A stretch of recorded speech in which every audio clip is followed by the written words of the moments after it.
Hi, my name is Oren. I'm 34 years old. I live in Boston, Massachusetts. I identify as gay, and my pronouns are he, him. Pride, first and foremost, is a reminder to me of how far we've come. I think as I've gotten older, I appreciate it more. And I do want to acknowledge I am also much more actively aware of the privilege I have and that I had growing up. White, male, middle class, loving family, grew up in New England, which is generally speaking an economically successful part of the country and a more accepting part of the country politically. I had a good education. My parents helped me save for college, and despite going through my fair share of bullying for being a quote unquote feminine acting boy and dealing with homophobia left and right in a small town, I came out as gay at 18 and was widely supported. And I know how uncommon and lucky that was for someone then and even today. Um, I know there's a lot of progress that's been made, but in certain parts of the country, especially outside of urban centers, it's still pretty rough, sometimes extremely rough for many LGBTQIA plus youth and people of all ages. And I think Pride is a time of year where I truly stop and really look at my life and reflect on my past and acknowledge not only how fortunate I've been, but also how happy I am to see people who have struggled a lot more than me being able to openly celebrate who they are. And I'm thankful for the pioneers who were largely people of color, many of whom were trans women, and those early LGBTQIA plus activists that put queer human rights on the map and really got the ball rolling for future generations. Pride honors and celebrates the hard fought achievements and queer heritage of the community. Pride to me is also an organized celebration for all LGBTQIA plus people of who we are.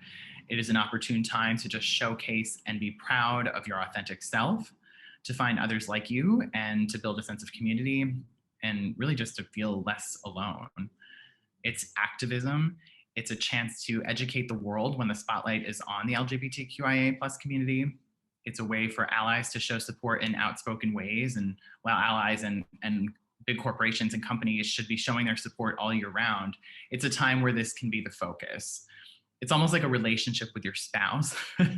Yes, you need to maintain that support all year round, 24/7, 365. And yes, there should be plenty of spontaneity mixed in.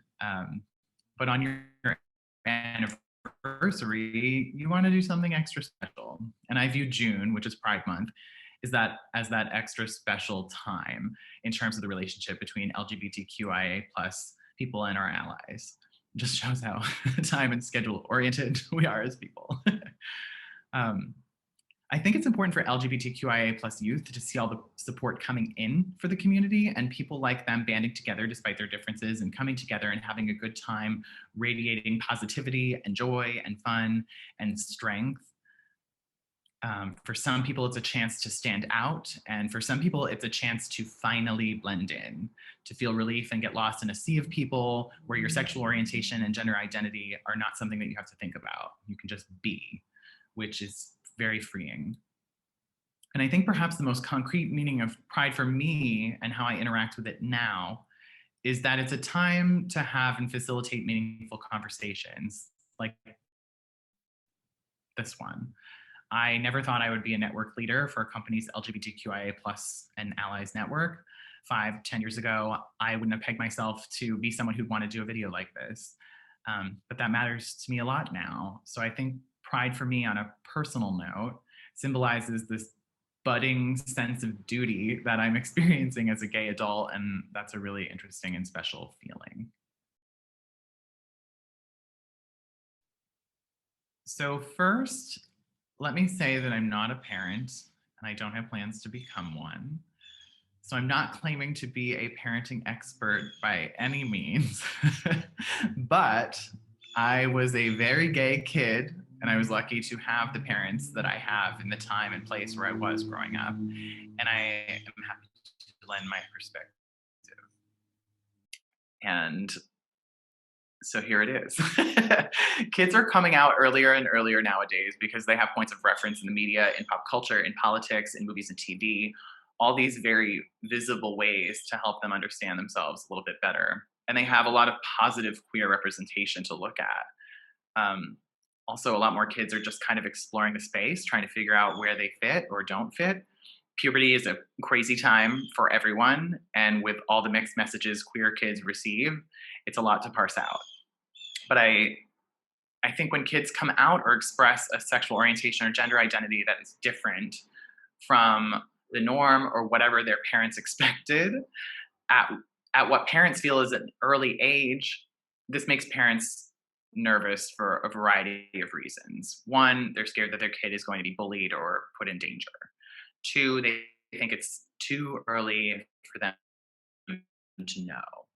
Or three, it's something they don't know how to support because the parents themselves have, little experience with the LGBTQIA plus community. Maybe they don't have gay friends. Maybe they've never met a trans person. Maybe they had a bad experience one time that reinforced some kind of negative stereotype. And I think parents really just need to get over all three of these things. It's important to remind yourself that your kid is not you. She or he or they is not going to be just like you, or perhaps even much like you at all. Plain and simple. And that's something all parents, regardless of whether their kid is LGBTQ or not, need to accept and frankly embrace. A lot of people who become parents have this vision of what that's supposed to look like. And that vision is created and constantly reinforced by society, by movies, by stories, by certain politicians. And I think the first step to raising any child successfully to be themselves and to be happy is to let go of that. Do your homework, do the work to understand what's happening in the world, pay attention to LGBTQIA plus related news that comes from LGBTQ organizations and sources, follow queer activists online. I'm not saying that all LGBTQ people feel the same way about every issue. That's definitely not the case. But you need to seek out perspective from people within that marginalized community and not just people outside of the community talking about it.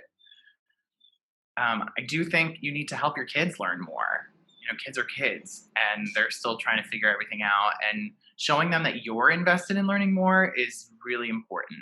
And I think at the same time, you can be honest about your feelings about you being nervous for them, because we're living in a world where they're going to face discrimination. But that you will be there for them through it all, even if you don't quite understand how to go about that yet. They need to know they're loved and accepted no matter what. And depending on how old your kid is, you can pick a TV show with queer characters that you can watch together, or you can suggest some influencers for them to follow online.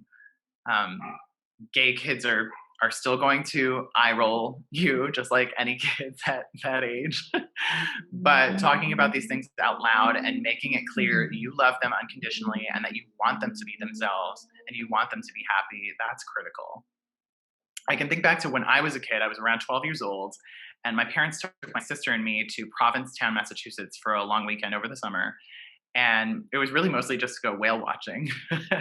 And for those of viewers who don't know P-Town, it's a well-known queer destination and vacation spot at the tip of Cape Cod in Massachusetts. I grew up in a small town in central Maine, so I had very, very little exposure to anything remotely gay. And it really wasn't pervasive at all on television, and the internet was not really a thing yet. Very early stages of the dial-up modem and all that. And at P-Town, on the way to the docks for our whale watch, we walked through the town and there were LGBTQ folks everywhere, loud and proud. I'm sure some kind of themed party week was going on at the time. And there were drag queens everywhere. And I remember this one, I'll never forget this one drag queen that was riding around on a giant tricycle and handing out flyers. And I was just shocked. It just all shocked me. I had never seen anything like that before. And at the end of the day, both my parents, kind of sat with me and my sister and talked to us and said, this is part of gay culture. And they said gay, I think, because the LGBTQ acronym wasn't even really used much then. And the transgender community had even less visibility back then. But they said this, this is just one part of gay culture when you become an adult. And then they told us what it means to be gay in terms of love and relationships. And that if either one of us feels like we could be gay, They will love us just the same. It will make no difference in how they view us, and that they will be just as proud. And I still vividly remember that moment. Conversations like that do stick with you forever. So if you have little kids, and I'm thinking like little kids, like young, like not going through puberty yet, and they want to play with toys that are not typical like boy or girl toys, don't make a fuss about it. Let them play with whatever they want. If your little boy is trying to put on a skirt and twirl around, let him. If your little girl never wants to put on a skirt, don't constantly force her to. If your child is calling themselves by a name that doesn't align with how you view their sex and gender, don't make a big deal out of it. Just talk to them about it. Sometimes this isn't even indicative of anything at all. And other than that, your child has a wonderful, quirky imagination. I have straight male friends now who have confessed they played with Barbies and have home video footage of them wearing their sister's clothes around the house and dancing around. But I can tell you, from my experience, being able to play with the toys that I wanted without my parents having hangups and insecurities about that was really healthy for me. In hindsight, when I think about that, it really made a difference. And I consider myself to be a pretty well-adjusted person who honestly did not have a lot of the same struggles and that kind of emotional baggage that comes with, being told you're wrong, that's bad, don't do that, that many of my fellow LGBTQ friends had growing up. And I attribute a good chunk of that to my parents just being supportive and letting me be creative. I think you do want to do all the normal parent things, like keep an eye out for negative comments being sent your child's way, or keep an eye out for other adults in your lives who might be less inclined to accept LGBTQ people or refer to gay and trans people in stereotyped or negative ways, and kind of just keep an eye on what they're being told about at school. But then also possibly consider learning more about or joining organizations like the Human Rights Campaign, your local PFLAG chapter, the Trevor Project, and just become more familiar yourself with the social causes that these organizations support. The Trevor Project in particular is an organization that I donate to every year. It's a US nonprofit organization focused on suicide prevention efforts among LGBTQ youth.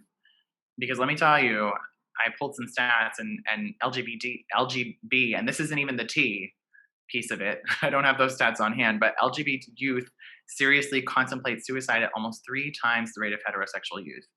And they're almost 5 times as likely to have attempted suicide compared to their heterosexual counterparts.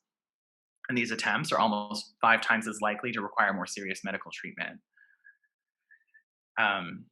Again, I'd like to say I'm not like an expert in child behavior and development, and I'm sure there are people who are far more equipped to answer these questions than me, but I can share with you just my own personal experience. And just one last bit on this topic of, being an ally to LGBTQ plus youth. Your kids, that's one thing.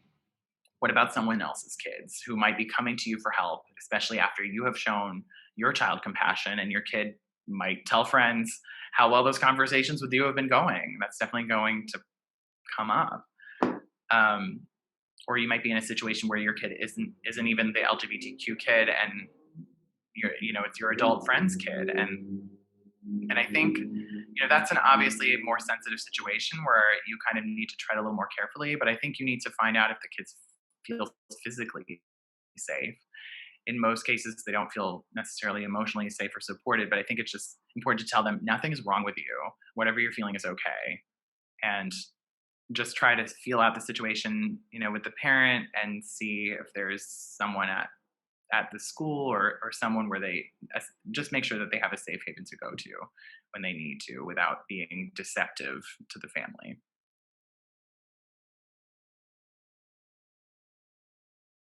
My LGBTQ role model. So terms like role model and hero have always felt a little off to me because I've never really aspired to be like someone in particular.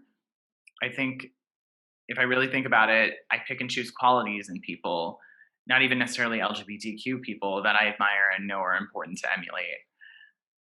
I think it's just not something that ever really resonated with me, the term role model. And maybe that's because I didn't have those points of reference I was referring to earlier growing up.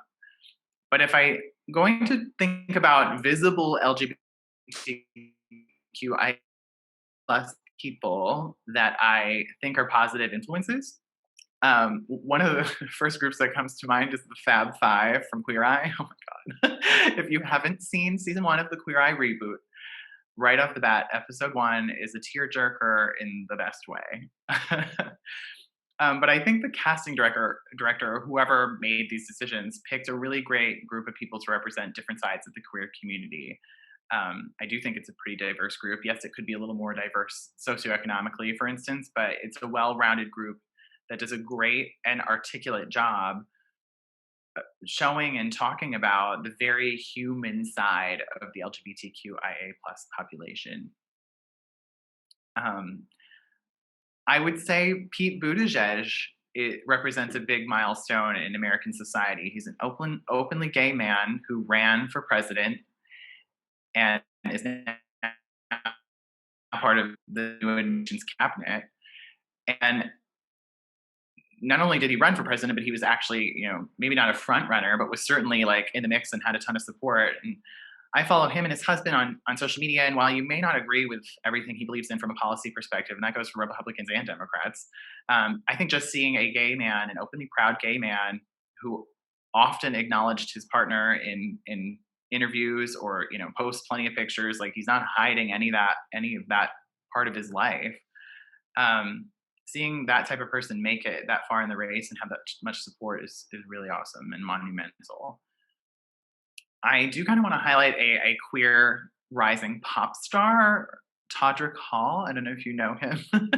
I don't know his whole story. I'm kind of a new fan, I think. But as far as I know, he is really a self-made man who had a big dream to become a big performance star, and now he is.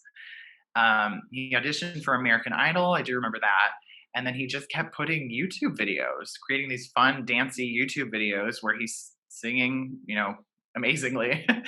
And then you could tell that there was a community or at least a group of talented friends backing him up. And that just snowballed. He's been on TV shows, he's been on Broadway, and now he is really good at playing with gender norms. And he's putting out, very overtly queer music. And that's just something that we don't see a lot of. Some of what he's doing now is very adult, so I'm not saying that your kids should be watching all of it, but seeing that is really amazing. And it's also important to mention that he's Black, proudly Black, and I was so happy when he um, put out this video of, it was almost like an MTV Cribs video. I don't know if you remember that, but basically celebrities would show their mansions and room and give a little house tour.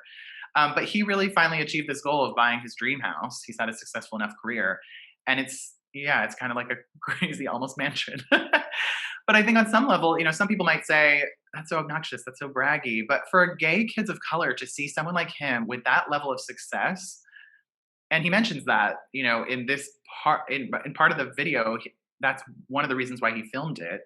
It really speaks volumes when you're constantly told as a queer kid of color, by society or by whatever you're seeing in the media or by people around you, that is not going to be an option for you. And to see someone with that level of success is truly inspiring, and visibility really matters. But I think the last bit of who I'd say are role models in the LGBTQ community, I think if there are such a thing as saints in our community, drag queens and drag kings and other drag performers, many of whom come from nothing, who have been through the ringer and come out the other side with this vulnerable strength, this beautiful strength, so much love and happiness to give. And they promote these truly inclusive, uplifting environments where you can just be yourself. I'm really happy that shows like RuPaul's Drag Race to become more mainstream, shows like We're Here, which is on HBO.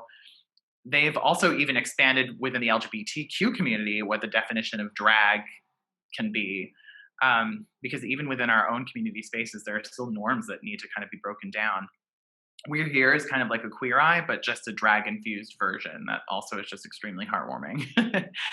The cast of Pose, if I think of the TV show Pose, they've done so much for the transgender community, particularly for people of color. And like the people who are LGBTQIA plus role models these days are the ones that are pushing the boundaries, sticking up for human rights, and showing through the beautiful artistry that they produce another side of the human experience that is just as valid and deserving of love as any other. So if there's anyone I look up to, it is these people.